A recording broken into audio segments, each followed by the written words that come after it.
John, the Westport Public Library Award was created 15 years ago to honor someone who enhances our understanding of the world. How fortunate we are to have you as our compass that guides us in these complex times. It is now my honor to invite you up to receive the Westport Library Award.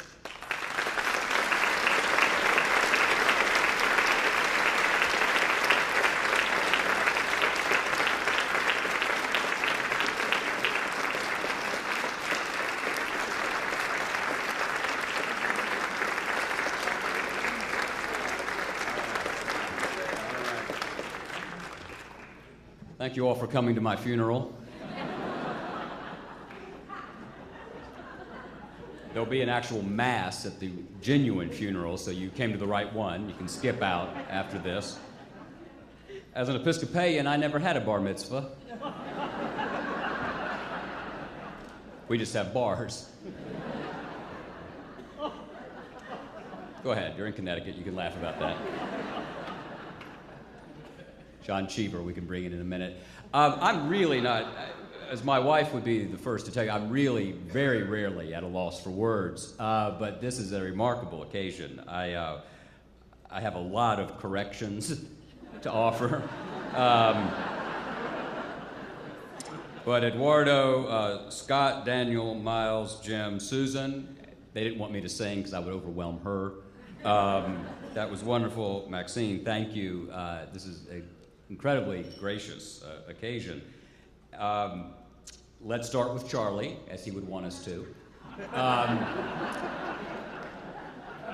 The thing about Charlie, to do the right Charlie Rose imitation, is you have to do this with your cuffs, because he's the only man I know who wears French cuffs but won't spring for the cuff links.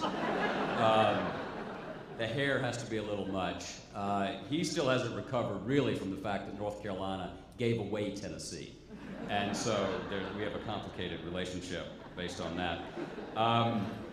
I suspect you all have heard more about Sewanee and the University of the South than you ever have before. The best way to describe it is Downton Abbey meets Deliverance.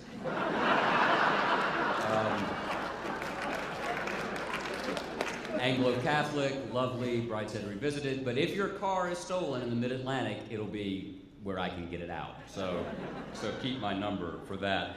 I am a Tennessean, as you have heard. I'm enormously proud of that, largely because Tennessee has always managed to be a beacon of good sense in the American South. I acknowledge that's like saying you're the best restaurant in a hospital, but we try.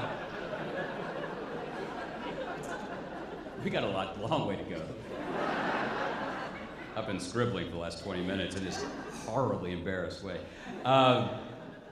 I'm incredibly fortunate to do what I do.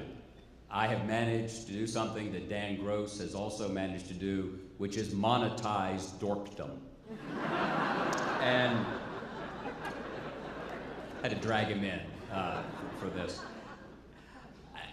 I am a product of many of the institutions you have heard from in the past few minutes, whether it's the Episcopal Church or Chattanooga, Tennessee, or the University of the South, or Newsweek magazine, the Chattanooga Times, which was my first employer. The Chattanooga Times was Adolph Ox's first investment, first newspaper he bought. It's turned out slightly less successful than the second one, but at least he kept pushing. But the woman who gave me my first job was Adolph Ox's granddaughter, Ruth Sulzberger Hamburg, who is still alive in Chattanooga, and who was, in fact, in the civil rights movement, an incredibly important voice. One of the reasons Tennessee was largely free of the violence that afflicted so much of the old Confederacy was because of the New York Times influence, because of a kind of progressivism that everything's a matter of context, but which did, in fact, create a warmer and more humane environment. One of the great counterfactual questions, I think, is what would have happened if a young graduate from a Northeastern seminary named Martin Luther King Jr. had accepted the first job offer he got, which was to become the minister of the First Negro Baptist Church of Chattanooga, Tennessee. He got a better offer in Dexter in Montgomery, Alabama, and went. I think it's possible we might not know King in all his greatness if he had not been in Alabama, had not been in a place where the fulcrum of violence and the evil he confronted was so vivid and so fully expressed. I sometimes think that if he'd gone to Tennessee, he would not have had the implacable enemies he needed to show us the way forward. That's one of the reasons I love history, is because it is entirely provisional. It is entirely improvisational. We are here, we are in a state, we're in a region, in a country that is the ultimate outlier in human affairs. This republic was not supposed to last this long. No republic ever had. The idea that we would be here in a temple dedicated to the Jeffersonian ideas of light and of learning and of enlightened citizenship was the fervent hope of our founders. But their fear, which was damn near greater than their hope, was that the United States of America would go the way all other republics had gone, which was to autocracy, to monarchy. Remember, the worst thing you could say in the early first 40, 50 years of American life is to call someone an American Bonaparte. And a lot of people up here, probably y'all's kinsfolks, call Andrew Jackson that. I will say about Andrew Jackson and New England, a Sunday school teacher in Connecticut is said to have asked, who killed Abel? One morning, and as they were discussing Genesis, and a little boy raised his hand and said, General Jackson.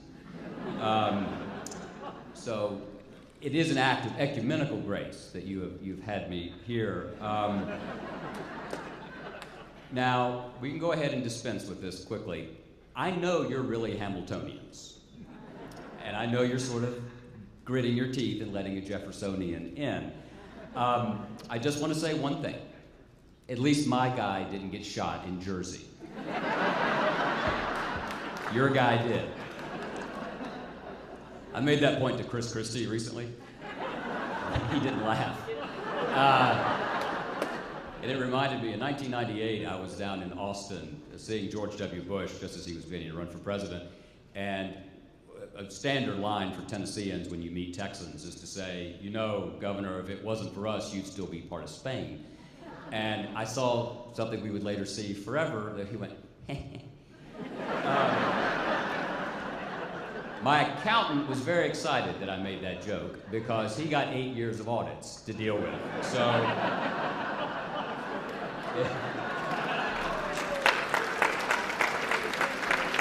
if Governor Christie gets there, my accountant's going to be happy again. Let the good times roll. So you think I would learn to stop making stupid historical jokes to governors with big ambitions.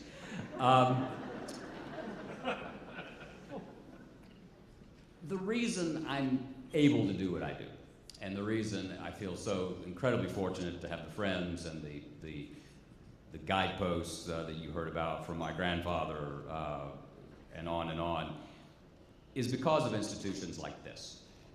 I am a product of an Episcopal Montessori, redundant, I know, but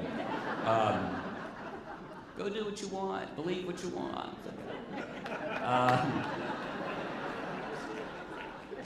We used to just fight about vodka or gin. Now it's much more complicated. There are 9 of us left. Actually, the rest of you are probably here. We could vote on something. I went to a secondary school in Chattanooga called Macaulay School that produced both Ted Turner and Pat Robertson. And you wonder why I'm somewhere in the middle. It was the only safe place to be on alumni weekends. The 700 Club softball team would take on the UN softball team, and it was ugly. And Sewanee, which is a marvelous liberal arts college. I'm sure many of you are products of similar places. I was never in a classroom with more than 12 people my entire time. Now, Jesus was like that too, and it didn't turn out as well, but that's a different story. You're allowed to talk about religion here, aren't you? I know y'all disestablished the church early, but I remember, here's how weird I was as a child. Not that you needed further evidence after the past few minutes. I remember in I won't say what the year. When I was a sophomore in high school, I, for some reason, became fascinated. Again, I did not have a lot going on. Became fascinated by why Richard Nixon had decided not to run for president again in 1964, but had decided to run for governor of California. I was a really, really exciting kid to hang out with. So where do you go to find something like that out? I went to the Chattanooga Public Library, and I got caught, actually, by a teacher who wanted to know what I was doing there, and I made the mistake of telling the truth, and it was really ugly all the way around. But the idea that there are places, that there are sacred spaces set aside, put apart for the pursuit of that kind of knowledge, for the pursuit of that kind of experience, is an exhilarating thing. Your presence here is a clear sign of your affection for, support for, and respect for the work that unfolds in this room day after day after day. And I can't thank you enough as a historian for supporting institutions that preserve documents, that master the unfolding nature of technology as we learn different ways to keep on learning. Institutions like this are not going to become less important, they're only going to become more important as the world changes ever more rapidly. And all I can say is please keep doing it. Please continue to support libraries, give to your alma maters, particularly if they're in the South. We need it. Balance of trade's a little tricky for us. But without institutions like this, without the kinds of schools that I suspect formed a lot of us, without the teachers who sacrifice and who spend time with weird children, Exhibit A right here, then we're not gonna, I think, we're not gonna live lives as rich a set of lives as we should. And it's given to few people to be able to do what they want to do every day when they get up. And I'm enormously blessed that I'm in that category. I'm able to get up, I'm able to think about what Richard Nixon would have done in 1962. My daughters roll their eyes and march off. My wife really rolls her eyes and marches off. But these are the institutions, these are the places that make this possible. And I wouldn't be here, I wouldn't be able to take a few minutes of your time to talk about these things if it weren't for the never-failing succession of benefactors that came before you in this place and the places where I grew up. And so for that, I thank you and urge you to keep doing it, please. There is one theme that connects, I think, the books I've written and most of the journalism I've done, which is it's a damn miracle we got this far. Because the past is not some prelapsarian world. History should not be a cultural antidepressant. It was difficult, it was dark, it was confounding, it was as Wellington said of Waterloo, it was the closest run thing you ever saw in your life. I find that incredibly warming and inspirational that it wasn't easy in the past, that there wasn't some long ago world where everything was better. Things could have been better in degree, but not so much of kind. One of the things that's so marvelous, I think, about the Lincoln movie, not the vampire one, but the other one, was it showed that Abraham Lincoln, to get the 13th Amendment passed, had to sell postmasterships. I would have held out for something better, but that's what it took. Politics is the art of the possible.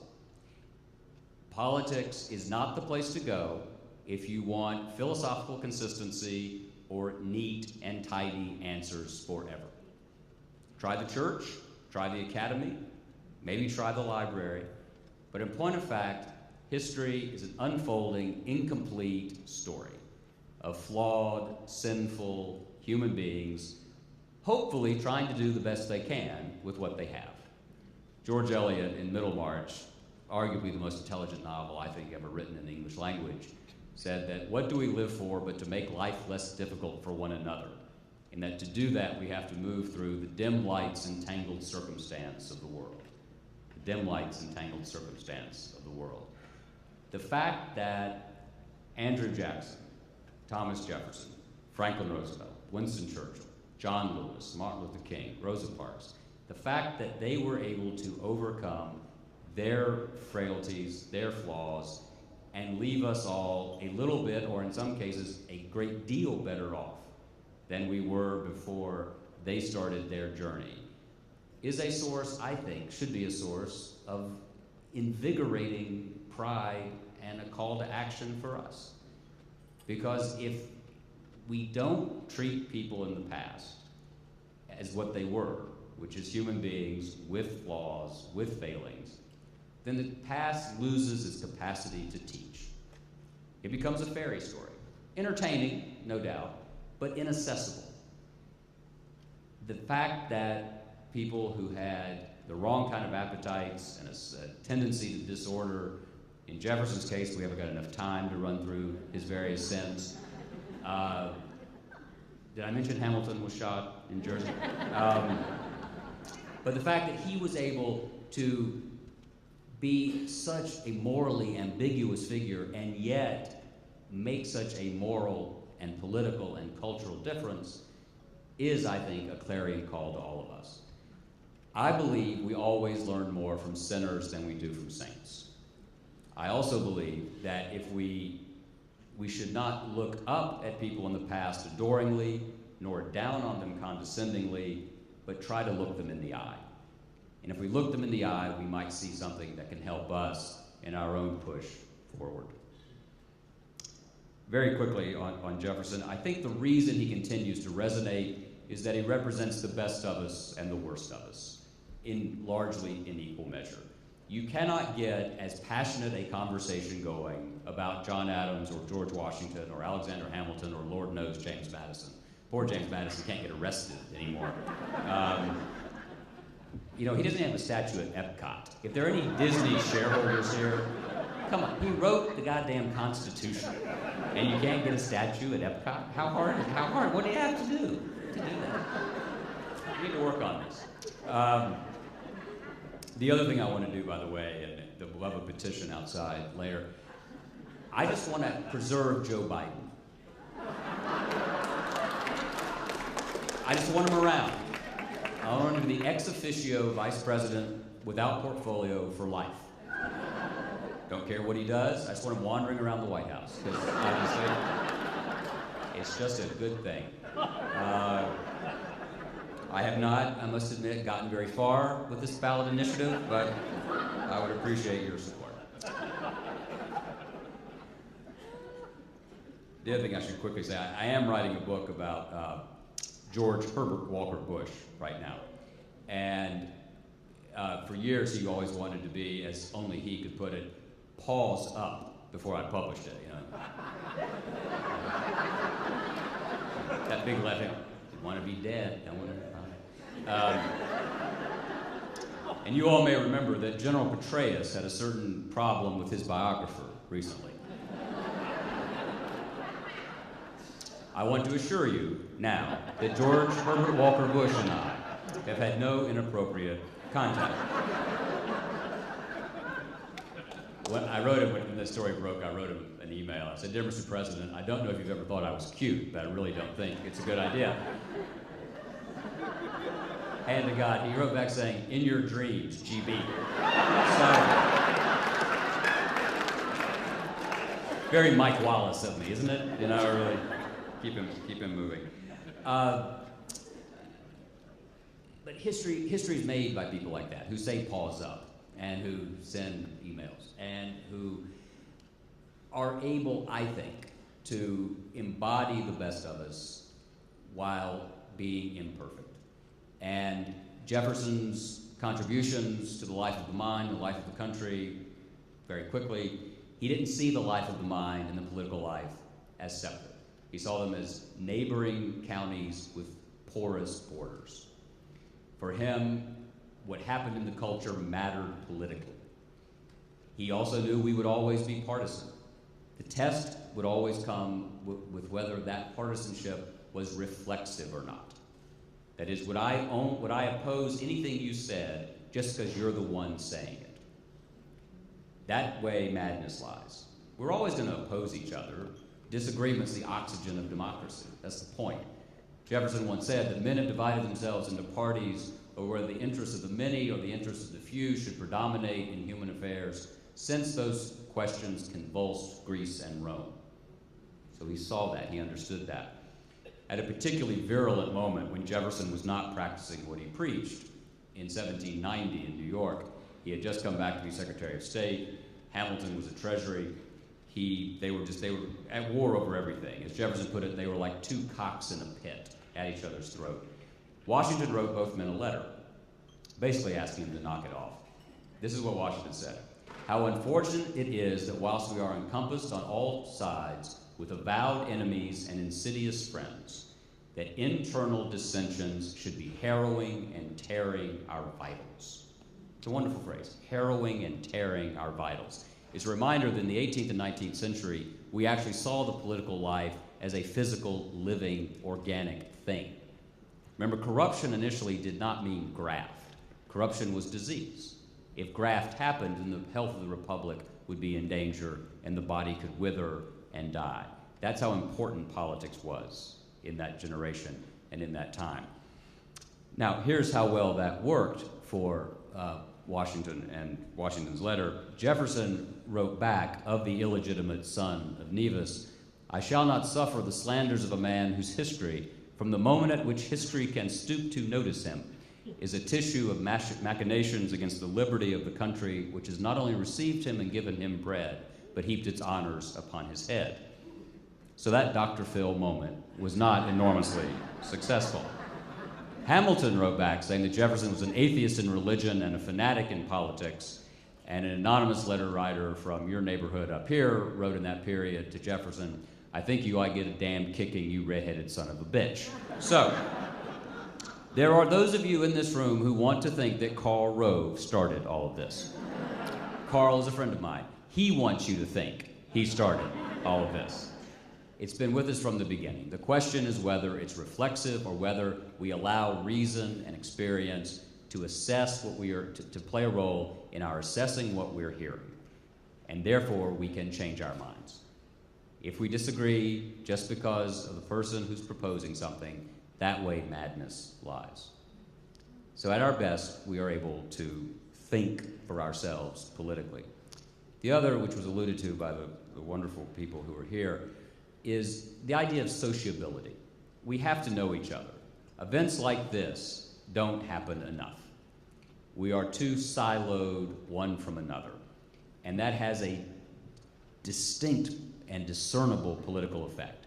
Because as Jefferson saw, if you and I, we don't have to love each other, but if we don't know each other as neighbors, if we don't appreciate each other's role in the community and each other's hopes and fears, anxieties, appetites, dreams, then there'll be no reason for me to sacrifice for you to have health care, or for you to sacrifice so that I can get a canal dug by my house, or for my children to be educated.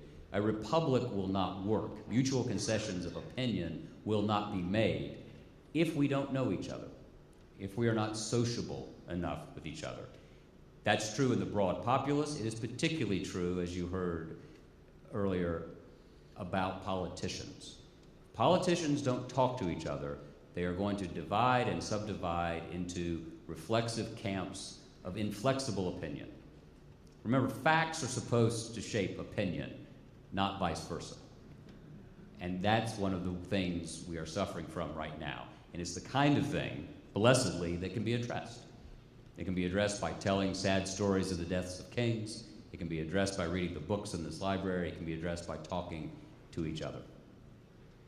Thomas Jefferson also represents, as do many of the people in my native region, the worst of the American experience.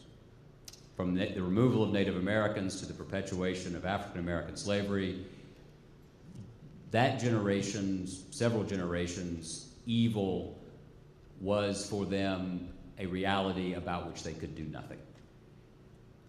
Whenever I feel particularly superior to the past. I'm reminded of the late Arthur Schlesinger's wonderful line, which is, "Self-righteousness in retrospect is easy, also cheap."